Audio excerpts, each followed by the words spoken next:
Hello guys, আসসালামু আলাইকুম। আশা করি সবাই ভালো আছেন।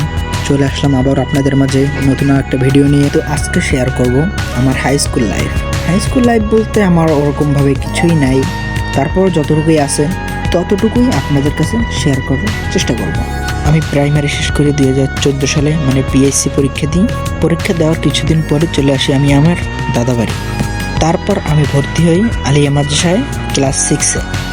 কিছুদিন ক্লাস করি, তারপর নিয়মিত আর ক্লাস করতাম না, কারণ আমার শাসন করার মতো ওরকমভাবে তখন কেউই ছিল না। মাদ্রাসায় গেলে আবার পলায় আসতাম, যাইতাম না ঠিক মতো। আমার আব্বু কাজে যেত, আমি মাদ্রাসা যাওয়ার আগে আবার কাজ থেকে ফেরত আসতো রাত্রে। আমি প্রাইমারিতে থাকতে কোনোদিন স্কুল গ্যাপ দিই নাই। এভাবেই করে ক্লাস 6 পারে দিলাম, এমনকি ক্লাস 6-এর রেজাল্টও আমি জানি না। তারপর আমাকে ভর্তি করে দিল হাফিজি মাদ্রাসায়। প্রথম অনেক খারাপ লাগতো, পরে আস্তে আস্তে মানিয়ে নিলাম।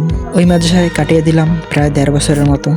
তারপর ওই মাদ্রাসা থেকে চলে আসি বাড়ি। এসে বলি ও মাদ্রাসায় পড়বো না, আমি অন্য মাদ্রাসায় ভর্তি হবো। আমার আব্বু জিজ্ঞাসা করে কেন পড়বি না, কিসের জন্য পড়বি না। তারপর আমি কোনো কথা বলি নাই। এভাবে করতে করতে প্রায় 4 থেকে 5 মাস কেটে যায়। হুজুররাও নিতে আসছিল আমাকে, আমি যাই নাই। তারপর আমার আব্বু ওই দিনই প্রথম অনেক মারধর করে।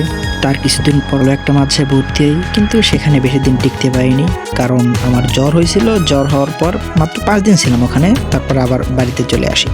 ডাক্তার দেখাই ওষুধ খেয়ে সুস্থ হই। সুস্থ হওয়ার পরও এরকম 2-3 মাস চলে যায়।